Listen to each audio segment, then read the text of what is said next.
नासिक में पांडव लहणी और गुफाएं ऊपर, और ये सम्राट अशोक काल की गुफाएं हैं। अच्छा, तो है तो ये बुद्ध उसके बुद्धिस्टों की, लेकिन उसको पांडव नाम दे दिया है। पांडव नहीं, पांडव के होते हैं जो किरणें पड़ती हैं आसमान से सूरज की, ठीक है ना, सुरीली, इसमें 7 रंग होते हैं सूरज की किरणों में, तो वो बदल के पांडव आ गया सब। कितना ऊपर अभी यहाँ से कितना दूर पर है? ये 200 सीढ़ियाँ हैं। 200 सीढ़ियाँ हैं। सारी मत जाओ चलो तुम, यही रहो, मत चलो आगे के लिए। रहने दो, मत जाओ। बस दर्शन करने के लिए तो बहुत ऊपर दर्शन जाते हो। करने के लिए जाऊंगी तो जरूर। चलो ठीक है, जितना चला अभी जाए। तो 100 सीढ़ी नहीं पर आया। नहीं अभी आए। ये त्रिरश्मि बौद्ध गुफाओं में सभी का स्वागत है। त्रिरश्मि नाम पाली भाषा के तिरनु से अभिपेरदी, इसका मतलब होता है सूरज की 3 किरणें। ठीक, तो ये इन गुफाओं का ये मुख्य है वो उत्तर और पूरब की तरफ है। यहाँ दिन भर मतलब सूर्य की रोशनी होती है, और इसका सबसे चारों तरफ से रोशनी मिलती है। हाँ जी, महाराष्ट्री भाषा, मराठी भाषा में लेणी कहा जाता है गुफाओं को। हिंदी में उसको लेडी को क्या बोलते हैं? गुफा। गुफा बोलते हैं। हाँ जी। अच्छा, ये त्रिरश्मि बौद्ध गुफाएं महाराष्ट्र राज्य के नासिक जो परगना है या जो जगह है वहाँ पर स्थापित त्रिरश्मि बौद्ध गुफाएं हैं। त्रिरश्मि मीन 3, और ये पाली भाषा के शब्द 3 अहू से लिया गया है, जिसका अर्थ होता है 3। और यही बौद्ध गुफाएं जिसमें यो सातवाहन जो राजा थे, ये सातवाहन जो बौद्ध राजा थे, उनकी जो माता थी गौतमी सतकर्णी, उनके पुत्र ने बनवाई थी। और जो इस टाइम के जो क्षत्रप थे उन्होंने ही यहाँ दान दे के, और जो सामान्य जन थे उस टाइम के आम आदमी, उन्होंने ही दान दे के ये बौद्ध गुफाएं को निर्माण किया। समय समय ये बौद्ध गुफाएं 3री और 5वीं शताब्दी की बनाई हुई हैं। और ये नासिक का मतलब क्या बता रहे हैं? नासिक का अर्थ है जिस इंसान ने अपने मन वचन कर्म से शारीरिक, मानसिक और वाचनिक अकुशल कर्मों का दमन कर दिया है, उसको नासिक कहा जाता है। अच्छा, वो कौन है? वो भगवान बुद्ध हैं। अच्छा, लेकिन अभी नासिक को लोग जानते नहीं, नासिक का मतलब क्या होता है? जिस तरह नासिक का मतलब जिसने अपनी वेदनाओं को नाश कर दिया, खत्म कर दिया है, उसे ही नासिक कहा जाता है। अच्छा, जैसे नासिक में कालाराम का मंदिर है, वो बुद्ध के नाम से ही पड़ा है। अच्छा, लेकिन वर्तमान में वो दूसरे लोगों ने उसको कब्जा किया हुआ है। हाँ जी, उसमें असल में क्या है, पत्थर की काले पत्थर की बुद्ध की मूर्ति बनी हुई है, इसलिए इसको कहा जाता है काला राम मंदिर। क्योंकि बाप साहब ने वहीं पर ही ये मंदिर, उस मंदिर में घुसने का एक आंदोलन चलाया था। अब आ गए हमारे उपासक हैं वैष्णव नेमपाल जी। बुद्ध की जो मूर्तियां हैं पहाड़ों पे क्यों हैं? पहाड़ों तो भगवानों वाला है कि इस देश में एक टाइम ऐसा भी आया था बुद्ध को नेस्त नाबूद करने में यहाँ की गंदी व्यवस्था ने कोई कोर कसर नहीं छोड़ी। अच्छा, लिहाजा जो हमारे पूर्वज थे, जो शिल्पी थे, उन्होंने सुरक्षा की दृष्टि से हर मूर्तियाँ ये पहाड़ के ऊपर बनाई, वो भी पत्थर में, सब कुछ शिलालेख भी पत्थर में, जिसलिए जो अमिट होते हैं मिट ही न सके, ये इसका रीजन है। लेकिन मैं देखता हूँ कि जहाँ बुद्ध की जहाँ मूर्तियाँ हैं, खासकर पहाड़ों पर नज़र आ रहा है, अम्बेडकर ने जो स्थापित किया है वो जमीन पे है, सतल पे है, और लेकिन बुद्ध की मूर्तियाँ क्यों? मान्यवर बुद्ध बहुत क्या भगवान को मानते हैं, या भगवान राम कृष्ण जो हैं उनकी भी गुफाएं और जो उनकी मंदिरें हैं पहाड़ों पे है, क्या उसका नकल किया जा रहा है कि और नकल कर रहे हैं? नो, नकल बिल्कुल नहीं हो रहा है। बाबा साहब में और बुद्ध में बहुत सदियों का फर्क है, ठीक है ना। उस समय के शिल्पी जिन्होंने ये बना के छोड़ दी हैं, बाबा साहब डॉक्टर अम्बेडकर ने पूरे भारतवर्ष के लिए काम किया है, तो उनको क्या मैदान हो, क्या पहाड़ हो, जहाँ भी मौका मिल रहा है लोग बना रहे हैं। ऐसा नहीं है कि पहाड़ों पे बुद्ध विहार नहीं है उनके, हमने पहाड़ों की चोटियों पे बुद्ध विहार देखे हैं जा करके, समझे। ऐसा नहीं है कि मतलब वो केवल मैदान भाग में ही जा रहे हैं। और ये आपको मैं बता दूं, ये बात बड़ी गौरतलब है कि जितनी शायद भारतवर्ष के अंदर, मैं तो भारत की बात कर रहा हूँ, जितनी स्टेचू बाबा साहब की लगी हैं उतनी किसी की नहीं। धीरे धीरे वो अमिट होते हैं, पत्थर जिन पर लिख दिया जाता है वो कभी मिटेगा नहीं। और पहाड़ों पे पहुंचना कोई आसान नहीं है। अब हम ये लोग चल रहे हैं, सांस चढ़ रही है, तो आताताइयों से बचाने के लिए ऐसा किया गया है। अच्छा, आताताई जो नष्ट कर रहे थे, जो सतल पे था तो नष्ट कर दिए, जो पहाड़ों पे था इसलिए बच गया शायद, क्या? ऐसा लगता देखिए यहाँ दो संस्कृतियों ने काम किया है। हाँ। एक श्रमण संस्कृति और एक ब्राह्मण संस्कृति, इसमें मनुस्मृति के अनुसार चलती है। वो लोग सच्चाई में और विज्ञान में विश्वास नहीं करते। हाँ। वो कपोल कल्पित कल्पनाओं पर आधारित उनका इतिहास है। हाँ। और वो मूल इतिहास को मिटा देना चाहते हैं, इसलिए तमाम जो शिल्पकला की गई है वो पहाड़ों पे की गई है। अच्छा, दलित समाज, SC ST OBC की लोग हाँ बोलो बोलो। मंदिरों में गुफाओं में जाते हैं, दान दक्षिणा चढ़ाते हैं और मजबूत करते हैं। हम लोगों से हजारों साल से इतिहास छुपाया गया है। हाँ। यहाँ पर पढ़ने लिखने का जिस वर्ग को अधिकार था उसने नाइंसाफी की है यहाँ पर। हमारे लोगों को पता नहीं है, और ऐसा भी हम नहीं कह सकते। हमारा समाज जागरूक हो रहा है और वो आ रहा है बराबर। हाँ, तो ऐसा क्या करना चाहिए जो आप गुफाएं तो आपके पास भी है, गुफाएं वहाँ भी है और पहाड़ी पे उनके भी हैं, पहाड़ी पे आप पे भी हैं, लेकिन दोनों मिला के एक सेम हो रहा है। पूजा वहाँ भी करना है, पूजा यहाँ भी करना है, पहाड़ पे वहाँ भी चढ़ना है, पहाड़ पे यहाँ चढ़ना है, तो फर्क क्या है इसमें? देखो, ओरिजिनलिटी की बात करेंगे तो केवल बुद्ध की मिलेगी। सारी संसार ने बुद्ध से सीखा है। हाँ। भारत की बात नहीं कर, सारे संसार ने बुद्ध से सीखा है। वो जो आप बता रहे हैं ना दूसरी, वो सब नकल पर आधारित है। लेकिन वो कहते हैं कि बुद्ध हमारे बाद, राम के बाद आए हुए हैं। नहीं, वो बिल्कुल झूठ है। हाँ। बिल्कुल झूठ है। जो इतिहास प्रोफेसर पुष्यमित्र शुंग वही राम है। हमसे असल इतिहास छुपाया गया है। एक बात और कहना चाहूंगा, किसी लोहे को हजारों साल जंग लगे होंगे, पहले तो उसमें कुछ बचेगा नहीं, और बचेगा भी तो उसे छुड़ाने में 1000 वर्ष नहीं लगे तो बहुत टाइम लग जाएगा। इसी तरह हमारा समाज धीमे धीमे जागरूक हो रहा है, और एक दिन वो होगा कि हमारा देश दोबारा बौद्धमय होगा। पुरातत्व विभाग के अनुसार से ऐसा कुछ नहीं मिला है राम या नहीं, कहीं कुछ नहीं मिलता। पूरी धरती को खोदेंगे तो बुद्ध ही बुद्ध मिलते हैं। पूरा भारत बौद्धमय था। 2200 साल शासन बौद्ध शासकों का रहा इस देश। 2200 साल रहा है। 2200 साल शासन बौद्धों का रहा इस देश। तो ऐसा क्या हुआ कि जो बौद्धों का नस्ता नाबूद हो गया है? देखिए, दूसरी व्यवस्था ने इसको जो कपोल कल्पित व्यवस्था है, जिनका धंधा चलता है, दुकानदारी चलती है, वो दुकानदारी बिल्कुल ठप हो गई थी। उनकी दुकानें बंद हो गई थी, और यहाँ का वो मनुवादी जो ब्राह्मण समाज है वो दरिद्रता की गोद में चला गया था। इसलिए उन लोगों ने इस व्यवस्था का शुरू से विरोध किया है, और वो कामयाब हुए क्योंकि शासक जमात रहे, और आज भी वो शासक जमात है। लेकिन आप में तो अभी भी एकता नहीं है।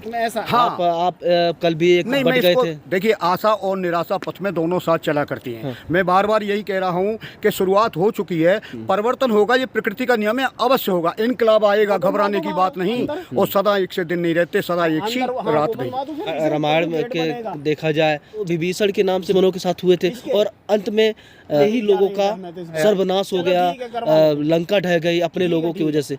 तो ऐसे ही अभी भी है हमारे समाज के पत्रकार, हमारे समाज के नेता, जी। हमारे समाज के लोग घर में अपने घर में एकता नहीं है। जी। तो ये ऐसा नहीं लग रहा है कि आने वाला समय फिर ऐसे पतन का कारण बन सकता है? बिल्कुल नहीं लग रहा है, बिल्कुल नहीं लगा। ये मैं मान सकता हूँ वो बहुसंख्यक है विरोधी, या हमारे लोग जो चमचागिरी कर रहे हैं, गुलामगिरी कर रहे हैं, वो बहुसंख्यक हैं। हम थोड़े अल्पसंख्यक हैं। हाँ। एक तरह से। लेकिन मैं फिर दोबारा से कह रहा हूँ कि परिवर्तन आएगा, ऐसा हमारा अटूट विश्वास है। लेकिन उन लोगों ने तो नाश्ता नाबूद कर दिया, बुद्धों का सर कलम कर दिया था। पूरे उत्तर भारत में बुद्ध रह गए नहीं, वो तो करेंगे, उनका तो काम है, वो आज भी कर रहे हैं। तो क्या आज भी वो संभव है? हाँ, ऐसा लग रहा है समूल नाश हो जाएगा, ऐसा मन सोचिएगा। ये दोबारा आज जैसे पहले बुद्ध काल में लोगों को दया करुणा की माना जाता, लेकिन ऐसा लगता है कि अंबेडकर काल में भी नस्ता नाबूद हो सकता है। ऐसा है ना, जैसे लोगों का देखिए, ताकत जब बुरे आदमी के हाथ में होती है तो विनाश करती है, और ताकत जब अच्छे आदमी के हाथ में होती है तो विकास करती है।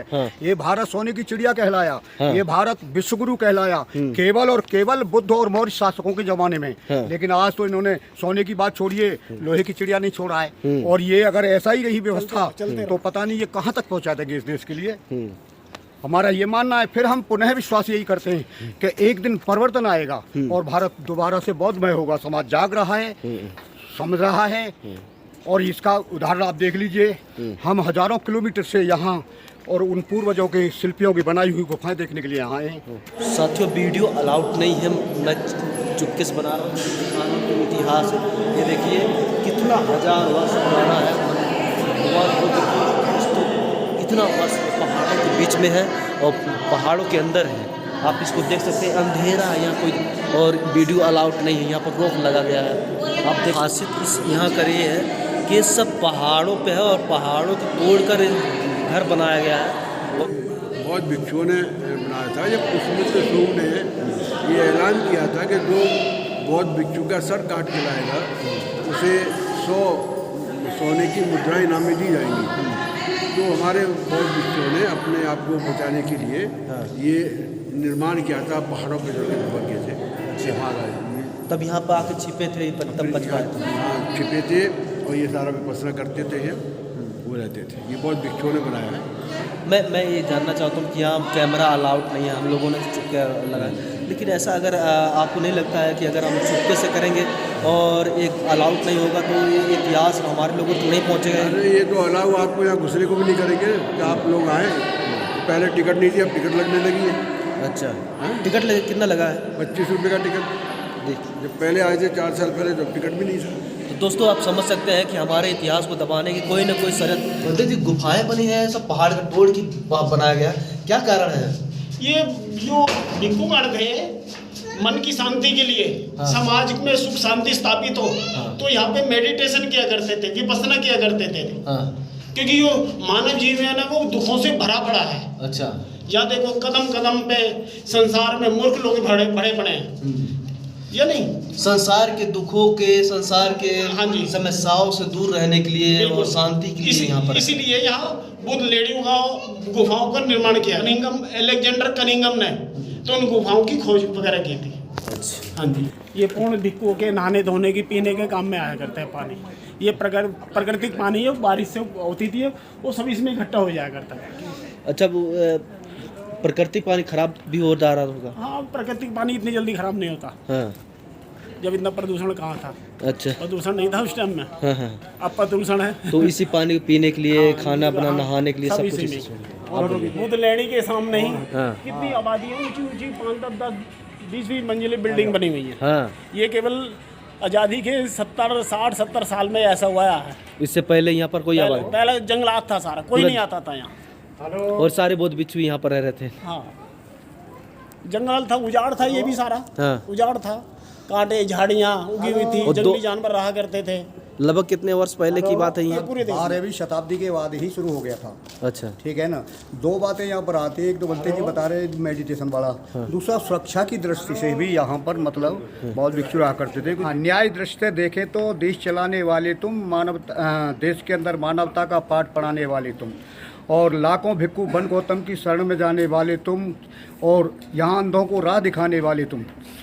जो कुछ हमारे पूर्वजों ने केवल निर्माण किया है, दूसरों ने यहाँ विध्वंस किया है, बस यही हमारा मूल इतिहास है, वो जो हमसे छुपाया गया है। तो हमारे पूर्वज इतना मेहनती थे कि इतना ऊपर पहाड़ों का पता नहीं सन भी नहीं दिया गया, इतना पुराना गुफाएं हैं। हाँ, और जो देख के आश्चर्य हो रहा है, दिल को विश्वास नहीं हो रहा कि कितनी मेहनती थे। कैसा लग रहा है आपको? बहुत अच्छा लग रहा है, बहुत ही अच्छा लग रहा है। ऐसा लग रहा है हजारों साल के बाद में हम मूल इतिहास में लौट रहे हैं, मूल इतिहास से रूबरू हो रहे हैं। अभी तो हमारे समाज, अधिकांश समाज को पता ही नहीं है कि कहाँ कहाँ इतिहास बिखरा पड़ा है हमारा। और इसमें तो कुछ लिखा भी नहीं है। और नहीं लिखा है, धम्मलिपि लिखी हुई है, हमने गौर नहीं किया। गुफा के ऊपर नेम प्लेट भी है, उधर धम्मलिपि है, जिसे ब्राह्मी लिपि का रूप दे दिया गया है जबरन। वो धम्मलिपि है, जो प्राकृतिक भाषा है, पाली भाषा उस समय की, वो धम्मलिपि में सब कुछ लिखा हुआ। अच्छा, वो दिखाई दे रहा, टूट भी रहा है धीरे धीरे, छड़े भी लगी हुई, उस समय पे छड़े लगी थी, बात का है, बाकी सब पुराने पहले का है। समय समय पे सभी राजाओं महाराजाओं ने अपनी तरफ से दान दिया है। आम आदमी का भी दान है इसमें। पीपल और बरगद का पेड़, इन्हें कितने काट लो, पीट लो, तेजाब से जला दो, छाल डाल दो, ये अपना फिर भी जीवन निकाल लेते हैं। ST SC OBC समाज की इतना ही मार लो, पीट लो, कुछ भी दुर्गति कर लो, फिर भी अपना जीवन ये निकाल लेते हैं घर अपने जीवन को चलाने के लिए। ये विशेषता है कि पीपल के पेड़ की और बड़ के पेड़ की, ये दवाइयों का काम आता है। और जो पीपल का पेड़ है वो 100% ऑक्सीजन देता है, और जो बड़ का पेड़ है वो 80% ऑक्सीजन देता है। इसलिए सिद्धार्थ गौतम ने ये पीपल का पेड़ ही चुना था नीलना नदी के तट पर। ये ST SCP का जो समाज है, कमेरा में जो अपनी मेहनत का ही खाता है और दूसरों को खिलाता है। और कौन नहीं अपने मेहनत से खाता है? जर्नल है। इस समाज को उस समाज से लड़ाया जा रहा है। इतिहास में ऐसा भी बताया गया है कि ये समाज जो है भीख मांगते मांगते आए, और भीख मांगना वो आर्य नहीं है, वो अनार्य है। हाँ। अनार्य का मतलब मिलावट। हाँ। और आर्य का मतलब परिशुद्ध। हाँ। हमने उन्होंने हमारे समाज पे, कल्चर पे समझौता वो आक्रमण कर दिया और खुद ही इस देश के राजा बन बैठे। तो ऐसा कब आएगा कि आप अपना शासन प्रशासन राजा बनेंगे?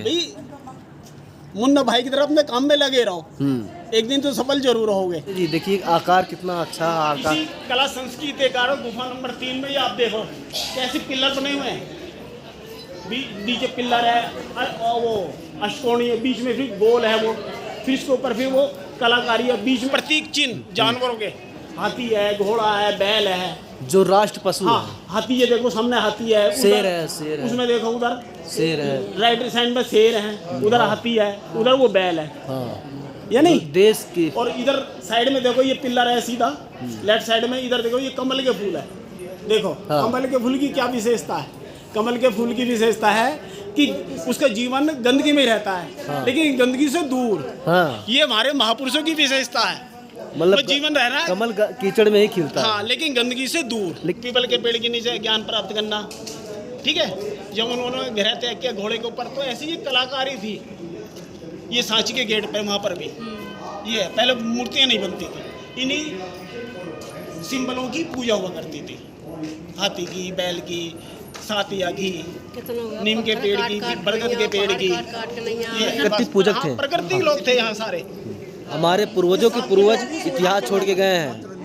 सतरंगी कैसा लग रहा है आपको मैडम? हाँ जी बहुत अच्छा लग रहा है। अच्छा, फिर आना चाहेंगे? हाँ जी। हमें खुद नहीं पता है, शायद इनमें से बहुत लोगों को नहीं पता है, तो आप क्या कहना चाहते हैं इस इतिहास को और आगे बढ़ाने के लिए? इस इतिहास को बढ़ाने के लिए सबसे बड़ी बात यह है कि हमें अधिक से अधिक पढ़ना चाहिए, महापुरुषों के बारे में पढ़ना चाहिए, और महापुरुषों ने जो लिखा है उसके बारे में अध्ययन करना चाहिए। दूसरा ये है कि अगर किसी अबौध ने लिखा भी है, उसका भी अध्ययन करके उसमें से निष्कर्ष निकालना चाहिए कि कौन सा उचित है और कौन सा अनुचित है।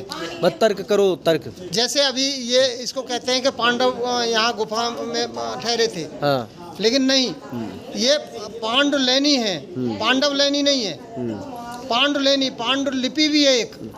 तो अच्छा, टीवी वाले, न्यूज़ वाले दिखाते हैं, गुफाओं के अंदर जाते हैं और दिखाते हैं दूसरे गुफाओं को, और आपको क्या लगता है कि जो गुफा ये है कि वो है?